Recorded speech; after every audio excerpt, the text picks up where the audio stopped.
प्रणाम दोस्तों। स्वागत है आपका मेरे इस YouTube चैनल साहित्य सागर में।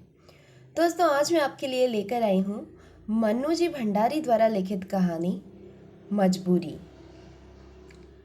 बेटू को खिलावे जो एक घड़ी, उन्हें पिन्हाऊं मैं सोने की घड़ी। बेटू को खिलावे जो एक पहर, उसे दिलाऊं मैं सोने की मोहर। बूढ़ी अम्मा जोर जोर से ये लोरी गा रही थी और लाल मिट्टी से कमरा लीप रही थी। उनके घोंसले जैसे बालों में से एक मोटी सी लट निकलकर उनके चेहरे पर लटक आई थी और उनके हिलते सिर के साथ हिल हिल कर मानो लोरी पर ताल ठोक रही थी। बर्तन मलने के लिए आई हुई नर्मदा ने जो ये देखा तो हैरत में आकर बोली, अम्मा, ये क्या हो रहा है? कल तो गठिया से जुड़ी पड़ी थी, दर्द के मारे तन बदन की सूध नहीं थी आपको, और आज ऐसी सर्दी में आंगन लिपने बैठ गई। एक क्षण को अम्मा का हाथ रुका, फिर पुलकित स्वर में बोली, हरी नर्मदा, मेरा बेटू आ रहा है कल। और फिर गाने के लहजे में बोली, बेटा मेरा आवेगा। ओहो, तो रामेसुर लल्ला आ रहे हैं कल, नर्मदा बोली। मैं कह रही थी ना कि छुट्टी मिली नहीं कि वो दौड़ा आएगा। अम्मा के मारे तो उसके प्राण सूखते हैं। इतना बड़ा हो गया फिर भी यहाँ आएगा तो रात में एक बार मेरी गोदी में ज़रूर सोएगा। पर इस बार मैं कह दूंगी कि चल, मैं तुझे गोदी में नहीं लूंगी, अब तू गोदी में सोएगा कि बेटू। और वे हंस पड़ी जैसे कोई भारी मजाक कर दिया हो। फिर एकाएक काम का ख्याल आ जाने से बोली, ले रे, मैंने खड़िया भिगो रखी है, ज़रा बाहर के आंगन को मांड दे। बस ऐसा मांडना कि सब देखते ही रह जाए। क्या करूं, आजकल हाथ कांपने लगे हैं, नहीं तो मैं ही मांड लेती। नर्मदा को खड़िया के काम में लगाकर वे फिर गाने लगी, आओरी चिड़िया चून करो, बेटू ऊपर आई नून करो, नून करो, नून करो। ले, मैं तो भूल ही गई, क्या है इसके आगे? रामेश्वर छोटा था तो ढेरों याद थी, उसके बाद तो छोटा बच्चा ही घर में नहीं रहा, सो सब भूल गई। मेरा रामेश्वर तो बिना लोरी सुने कभी सोता ही नहीं था। बेटू भी जरूर उसी पर गया होगा, अब तो दौड़ते फिरते होगा आंगन में, और उनकी धुंधली आंखों के आगे जैसे दौड़ते फिरते बेटू के चित्र बनने बिगड़ने लगे। उसकी कल्पना में खोई खोई वे बोलती गई, पहले बहू लेकर आई थी तब तो 2 महीने का था, बस पालने में पड़ा पड़ा हाथ पैर मारता था, और मैं जाकर खड़ी हो जाती थी तो टुकुर टुकुर मुझे ही निहारा करता था। सूरत भी एकदम रामेश्वर पर ही गई है, अब तो खुद देख लेना, सारा घर नापता फिरेगा। और वे हंस पड़ी।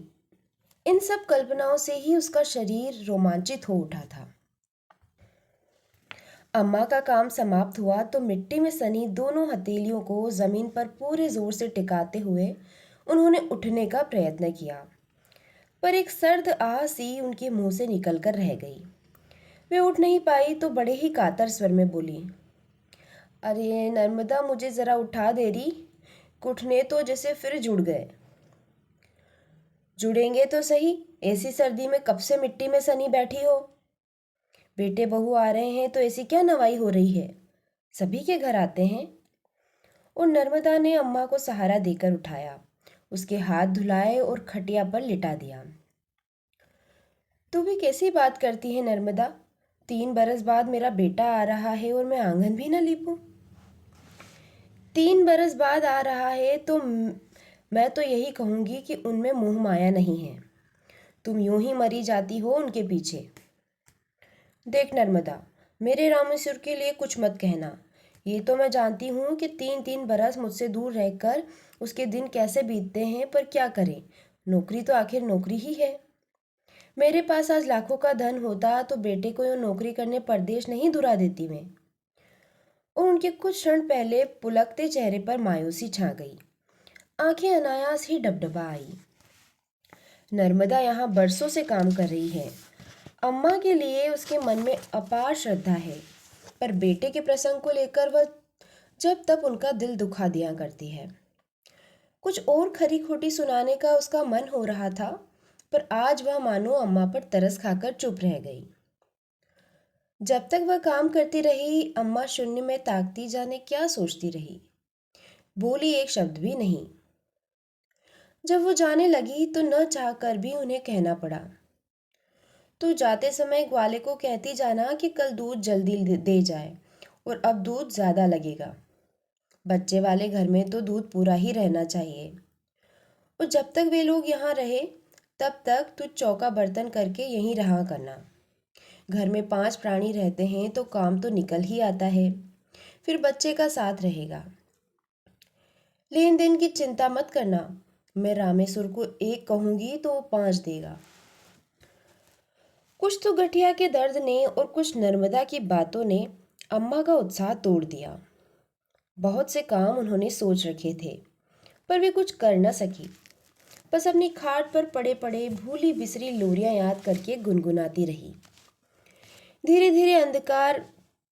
धीरे रात के अंधकार में उनके मन की मायूसी भी डूब गई और वे भोर होने के पहले ही उठ बैठी।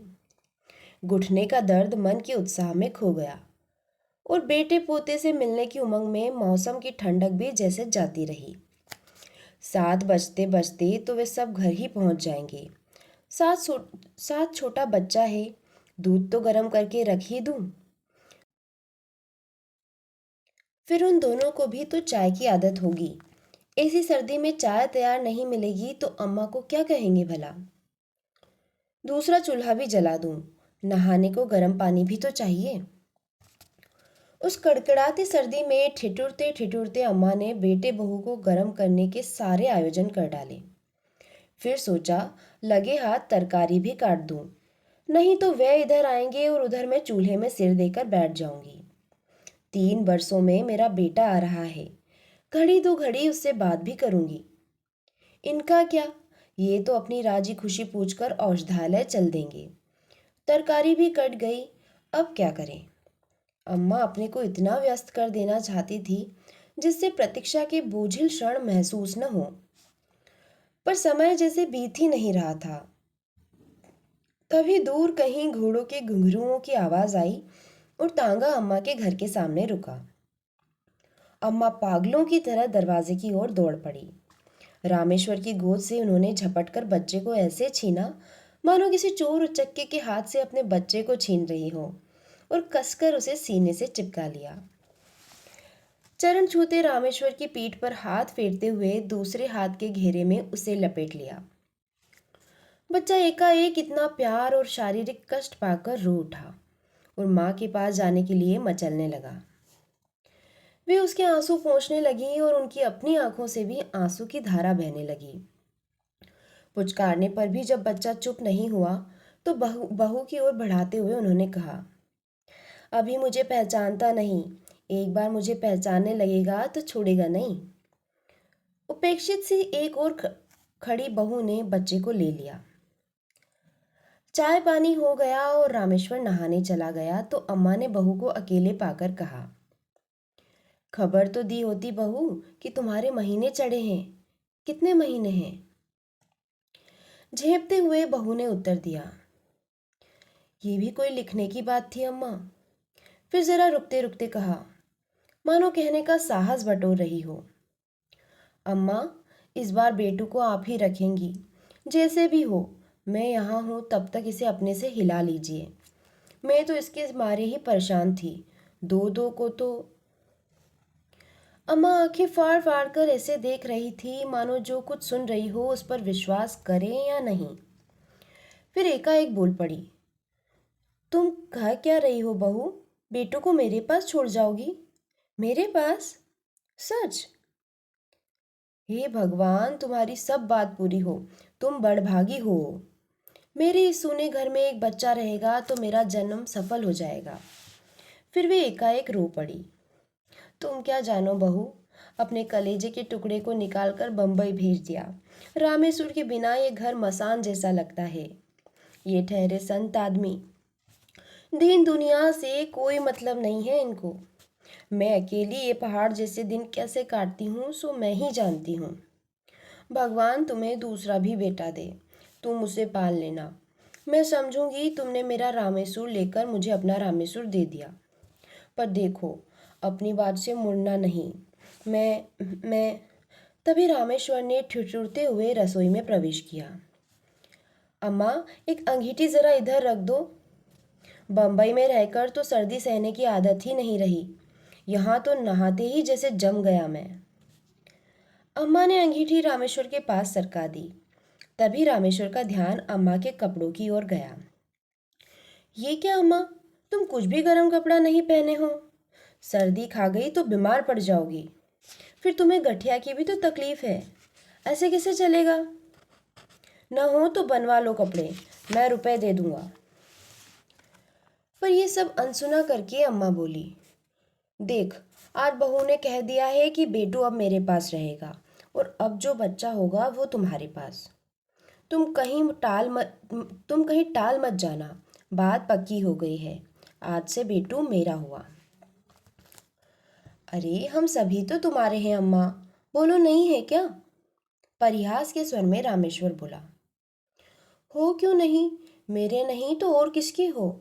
पर बेटू आज से मेरे पास ही रहेगा, अम्मा ने कहा। तभी वैद्यराज जी कुछ खाली शीशियां लेकर आए तो अम्मा बोली, सुनते हो जी, इस बार बेटू यहीं रहेगा। बेचारी बहू खुद अभी बच्ची है, दो दो को कैसे संभालेगी। और फिर पहले बच्चे पर तो यूं ही दादी का हक होता है। उनके हाथों की गति बढ़ गई थी और वे अब उठने बैठने में जरा भी तकलीफ महसूस नहीं कर रही थी। दोपहर को नर्मदा से कहा, बहू के तो फिर बच्चा होने वाला है, बेचारी दो दो को कैसे संभालेगी। सो मुझसे कहने लगी, अम्मा, बेटू को तो तुम्हें ही रखना पड़ेगा। उसे कहने में बड़ा संकोच हो रहा था कि मुझे बुढ़ापे में तकलीफ होगी, पर तू ही बता, घर के बच्चे को रखने में कैसी तकलीफ भला। ऐसे समय में घर के ही लोग काम ना आएंगे तो कौन आएगा भला। इसके बाद घर में जो भी आया उसे यही खबर सुनाई गई। अम्मा इस बात का इतना प्रचार कर देना चाहती थी कि यदि फिर किसी कारण से बहू का मन फिर भी जाए तो शर्म के मारे वो अपना इरादा न बदल सके। अम्मा का सारा दिन बेटू को खिलाने में और उसकी नोन ड्राई करने में ही बीतता। जाने कैसी कैसी औरतें घर में आती है, तंदुरुस्त सुंदर बच्चे को कड़ी नज़र से देख जाए तो लेने के देने पड़ जाए। बेटू को लेकर उनके शिथिल और नीरस जीवन में नया उत्साह आ गया था। घुटनों के दर्द के मारे कहाँ तो वे अपने शरीर का बोझ भी नहीं ढो पाती थी और कहाँ वे बेटू को लादे लादे फिरती है। शाम को उसके साथ आंख मिचौनी खेलती, बेटू का घोड़ा बनकर आंगन में दौड़ती फिरती। बेटू के साथ साथ उनका भी जैसे बचपन लौट आया था। देखने वाले अम्मा के पागलपन पर हंसते, पर उसकी उन्हें जरा भी चिंता नहीं थी। रामेश्वर ने टोका, अम्मा, क्यों उसे लादे फिरती हो, यूं ही तुम्हारे घुटनों में दर्द रहता है। तो बिगड़ पड़ी। कैसी बातें करता है रामेश्वर, इसमें भी कोई वजन है जो उठाना भारी पड़े। फूल जैसा तो हल्का है। खाली खाली दोनों बेले मिलते टोक दिया। माँ बाप की नज़र से ही सबसे ज़्यादा माँ बाप की नज़र ही सबसे ज़्यादा लगती है बच्चों को, तभी तो बेटू एक दिन भी ठीक नहीं रहता। निश्चित समय पर दूध पिलाना, शीशी में दूध भरना, बाद में उसकी सफाई करना आदि सब काम अम्मा के लिए बिल्कुल नए थे। उन्होंने तो रामेश्वर को अपने ढंग से पाला था। जब बच्चा रोया झट दूध पिला दिया। दूध के लिए भी समय देखना पड़ता है, ये बात उसके लिए एकदम नई थी। 2 साल तक तो उन्होंने रामेश्वर को अपना दूध पिलाया था, उसके बाद गिलास से पिलाती थी। ये शीशी का नखरा उस जमाने में था ही नहीं, और होगा भी तो शहरों में। पर रमा से बड़ी लगन और तत्परता से एक जिज्ञासु विद्यार्थी की तरह उन्होंने ये सब सीखा। पति से जीत करके औषधालय की दीवार घड़ी, जो पिछले 20 वर्षों से वहीं लगी थी, उतरवा कर घर में लगवाई और घड़ी देखना सीखा। उनके एकाकी जीवन में समय का कोई महत्व ही नहीं था। न पति को दफ्तर जाना रहता था, न बच्चों को स्कूल। जो समय पर कोई काम करना पड़े। पर अब एकाएक ही उन्हें घड़ी की आवश्यकता महसूस होने लगी थी। यूं उनकी याददाश्त बड़ी कमजोर थी, पर दूध के समय उन्होंने जो याद किए तो कभी नहीं भूली। शुरू शुरू में ये सब उन्हें बड़ा अटपटा सा लगता, पर फिर भी वे सारा काम बड़ी सतर्कता से करती। शीशी में दूध भरते समय उनका बूढ़ा हाथ अक्सर कांप जाया करता था और दूध बाहर को गिर जाता था। उस समय वे एक असफल विद्यार्थी की तरह सफाई पेश करती थी। बहुत जल्दी सीख लूंगी बहू, जरा सा हाथ कांप गया था। फिर शीशी का मुंह भी तो कितना छोटा है। उनका कहने का भाव ऐसा होता मानो वे कह रही हों कि इस छोटी सी गलती के कारण ही कहीं तुम बेटू को ले मत जाना। 20 दिन के बाद जब बहू ने अपने माँ के घर प्रयाण किया तो बेटू ने न जिद की न वह रोया। माँ के कड़े नियंत्रण के बाद दादी के असीम दुलार में रहना, जहाँ कोई बंधन नहीं, अंकुश नहीं, बेटू को बड़ा अच्छा लगा। बहू चली गई। अम्मा ने निश्चिंतता की एक सांस ली। महीना बीतते न बीतते खबर आई कि बहू के दूसरा लड़का हुआ है। अम्मा की छाती पर से जैसे एक भारी बोझ हट गया। संशय का एक कांटा जो रमा के जाने के बाद भी उसके मन में चुभा करता था, वो भी निकल गया। बेटू अब मेरा है, पूरी तरह मेरा है। ये भावना उसी दिन पूरी तरह उनके मन में जम गई। जाने से पहले रामेश्वर ने अम्मा और पिताजी के लिए ढेर सारे कपड़े बनवाए। अम्मा सारे मोहल्ले की औरतों को दिखाती फिरती। जो कोई आता उसी से कहता, अम्मा के पीछे तो बस रामेश्वर पागल है, न आगे की सोचता है न पीछे की। उसका बस चले तो मुझ पर ही सारा घर लुटा दे। लाख मना करती रही पर एक बात नहीं मानी। अब बुढ़ापे में ये छपी साड़ियाँ पहनकर कहाँ जाऊंगी? पर वो कहाँ सुनता है। उनकी झुर्रियों भरे चेहरे पर चमक आ जाती और वे आंखें मूंदकर अपने बेटे की चिरायु होने की कामना करती। जब रामेश्वर के जाने का समय आया तो उन्होंने रो रो कर घर भर दिया। हिचकियाँ लेते हुए बोली, देख रामेश्वर, ये 3-3 बरस तक घर घर का मुंह न देखने वाली बात अब नहीं चलेगी। साल में एक बार तो आ जाया कर मेरे लल्ला। नौकरी की जगह नौकरी है और माँ बाप की जगह माँ बाप। मेरी तबीयत भी ठीक नहीं रहती। किसी दिन भी आंख मूंदी रह जाएगी तो मैं तेरी सूरत को ही तरस जाऊंगी। तो कम से कम अपनी इस बुढ़िया माँ को। पर आगे वे कुछ कह नहीं सकी, बस फूट फूट कर रोने लगी। आंसू भरी आंखों से वे रामेश्वर के तांगे को तब तक देखती रही जब तक वह आंखों से ओझल नहीं हो गया। उसके बाद उन्होंने कसकर बेटू को अपनी छाती से चिपका लिया। दूसरे साल रामेश्वर नहीं आया, केवल रमा आई, शायद बेटू को देखने। पर बेटू को जो देखा तो उसका माथा ठनक गया। जिस बेटू को वो छोड़ गई थी और जिसे अब वह देख रही थी, दोनों में कोई सामंजस्य नहीं था। बात बात में उसकी जिद देखकर रमा का खून खौल जाता। खाना वह दादी अम्मा के हाथ से ही खाता और सारे दिन चढ़ता रहता। रात में सोता तो दादी अम्मा के दोनों अंगूठे पकड़कर सोता। जब तक दादी अम्मा उसे लोरी नहीं सुनाती तब तक उसे नींद नहीं आती। सारे दिन दादी अम्मा की धोती का पल्ला पकड़कर उनके पीछे पीछे घुमा करता और शाम को गली मोहल्ले के गंदे गंदे बच्चों के साथ खेलता। उसे देखकर कौन कहेगा कि वो एक पढ़ी लिखी सभ्य लड़की का बच्चा है। घर के सामने से कोई भी फेरी वाला निकल जाता, उसी से बेटू को कुछ न कुछ जरूर खरीदना होता। न दिलवाने से जमीन आसमान एक कर देता और मचल मचल कर सारे आंगन में लौटता। आखिर रमा को जबान खोलनी ही पड़ी।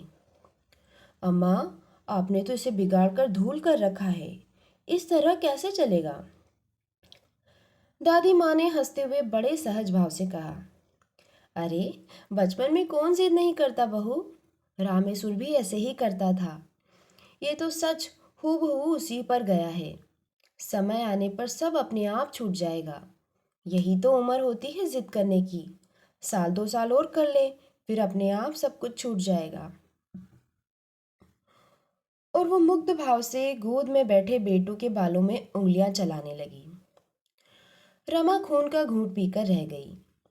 रमा की इच्छा हुई बेटू को अपने साथ लेते जाए, पर 1 साल का पप्पू ही उसे इतना परेशान करता था कि दोनों को साथ रखने का साहस नहीं हुआ।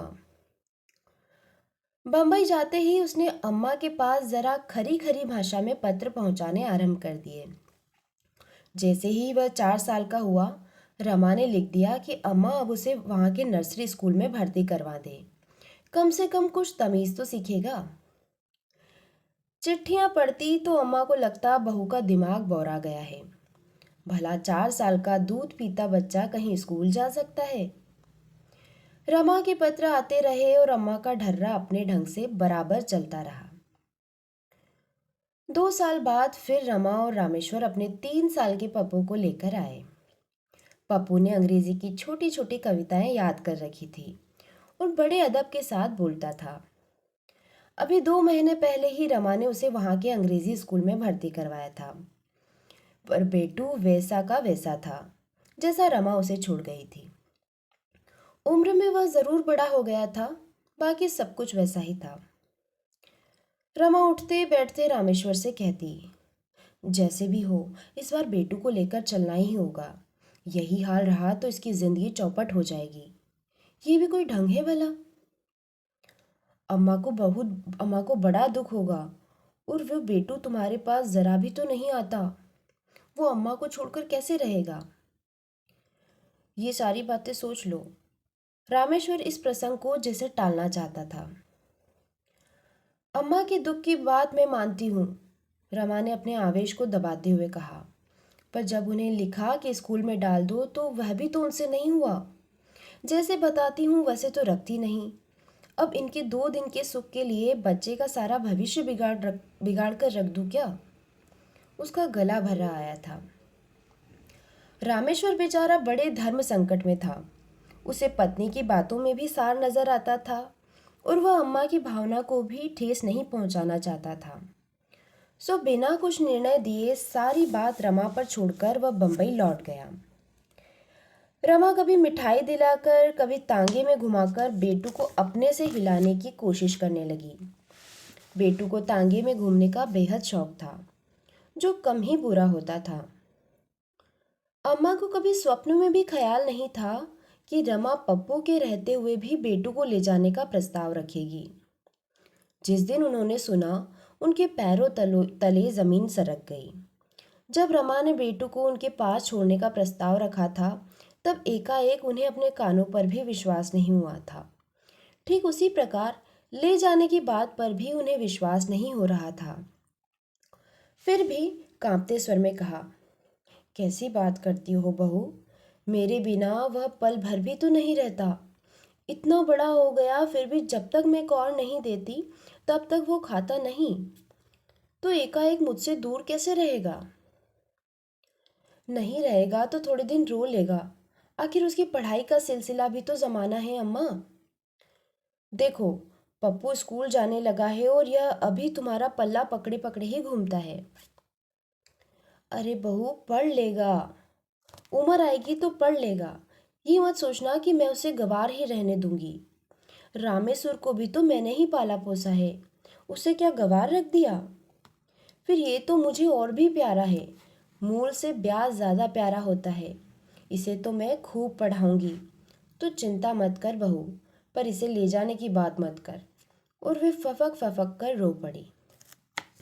रमा की आंखों में भी आंसू तो आ गए, फिर भी उसने अपने पर काबू पाते हुए और स्वर को भरसक कोमल बनाकर कहा, मैं आपका दिल नहीं दुखाना चाहती अम्मा, पर आपके इस ज़रूरत से ज़्यादा प्यार नहीं तो इसे बिगाड़ कर धूल कर दिया है। एक भी तो आदत इसमें अच्छी नहीं है। यदि आप सचमुच ही इसे प्यार करती हैं तो इसका भला चाहती हैं, तो इसे मेरे साथ भेज दीजिए। और उसके साथ दुश्मनी ही निभानी है तो रखिए इसे अपने पास। कहने के बाद ही रमा को लगा जैसे बहुत बड़ी बात कह गई है। मैं मैं अपने बेटों के साथ दुश्मनी निभाऊंगी? मैं उसकी दुश्मन हूँ? मैं तू मेरे प्यार की परीक्षा लेना चाहती है, पर ऐसी कठिन परीक्षा तो मत ले बहू। इससे तो तू मेरे प्राण ही ले ले। और वे फूट फूट कर रोने लगी। कुछ देर बाद एकाएक स्वर संयत करके बोली, ले जा बहू ले जा। मेरा बेटू फूले फूले फले पढ़ लिख कर लायक बने, इससे बढ़कर खुशी की बात मेरे लिए क्या हो सकती है। मेरा क्या है, मेरी 4 दिन की हंसी खुशी के लिए तेरे बच्चे की जिंदगी नहीं बिगाड़ूंगी। मैं अपढ़ गवार औरत ठहरी, इसे लायक कहाँ से बनाऊंगी। तू इसे ले जा। 4 दिन को मेरी जिंदगी में हंसी खुशी आ गई, इसी से तेरा बड़ा जस मानूंगी। और रमा कुछ कहे उससे पहले ही उन्होंने रसोई घर में जाकर भीतर से किवाड़ बंद कर लिए। रमा को खुद इस सारी बात से बड़ा दुख हो रहा था, पर बच्चे की बात सोचकर वह निर्णय बदलने में अपने को असमर्थ पा रही थी। यही सोच सोचकर वह अपने को तसल्ली दे रही थी कि समय का मरहम अम्मा के घाव को अपने आप भर देगा। 2 दिन बाद औषधालय के एकमात्र नौकर और दोनों बच्चों को लेकर रमा अपनी माँ के यहाँ चल पड़ी। बेटू को बताया ही नहीं गया कि रमा उसे अपने साथ ले जा रही है। रोज की भांति तांगे में घूमने के लालच में वह चला गया। जाते समय कह गया, दादी अम्मा, मैं तुम्हारे लिए मिठाई और गोली लेकर आऊँगा। दादी अम्मा ने उसे कलेजे से लगा लिया। एक बार उनकी इच्छा हुई कि वह बेटू को बता दें कि रमा उसे हमेशा के लिए उनसे अलग करके ले जा रही है, फिर भी वे चुप रही। उसके बाद जो भी कोई घर में आया, अपार आश्चर्य से उसने पूछा, अरे, बहू बेटू को ले गई? तुम तो कहती थी कि बेटू अब तुम्हारे पास रहेगा। अम्मा को लगा जैसे किसी ने उसके कलेजे पर गरम सलाख दाग दी हो। तिल मिलाकर जवाब देती, कहती तो थी पर अब रखा नहीं जाता। गठिया के मारे मेरा तो उठना बैठना तक हराम हो रहा है, तो मैंने ही कह दिया कि बहू, अब पप्पू बड़ा हुआ सो बेटू को भी ले जा। अरे अम्मा, एक पल तो तुम उसे छोड़ती नहीं थी, अब रह लोगी उसके बिना? नहीं रह सकती तो भेजती क्यों? अब ये कोई बच्चे पालने की उम्र है भला? जिसकी थाती उसी को सौंपी। बुढ़ापा है, कुछ भजन पूजन ही कर लूं। उनके मारे मेरा सब कुछ छूट गया था। बड़े ही संदिग्ध भाव से अम्मा की इस दलील को औरतें स्वीकार कर पाती थी। आज अम्मा के पास कोई काम नहीं था करने को, सो खाली आंगन में दर्दीले स्वर में एक लोरी गुनगुना रही थी। शाम को गुब्बारे वाला आया, बुढ़िया के बाल वाला आया, खिलौनों की मिठाई बेचने वाला आया, तो मुरझाए स्वर में अम्मा ने सबको यही जवाब दिया, जाओ भाई जाओ, आज तुम्हारा ग्राहक नहीं है। उसे मैंने उसकी अम्मा के साथ भेज दिया। अब यहाँ मत आया करो, कभी मत आना, कोई तुम्हारी चीज़ नहीं खरीदेगा। और उनका मन सुबह उठता, पर उनकी आंखों के आंसू जैसे सूख गए थे। तीसरे दिन औषधालय का नौकर वापस आया तो सबसे पहले खबर दी कि दादी अम्मा को याद करते करते बेटू को बुखार आ गया और वह उसे भरे बुखार में छोड़कर आया है। वो रमा के हाथ से न कुछ खाता है न दवाई पीता है। अम्मा ने सुना तो ऊपर की सांस ऊपर और नीचे की सांस नीचे रह गई। पागलों की भांति दौड़ती हुई औषधालय में पहुंची। अरे सुनते हो, बेटू रो रो कर बीमार हो गया है। मैं तो पहले ही जानती थी कि वो मेरे बिना नहीं रहेगा, पर बहू को कौन समझाए।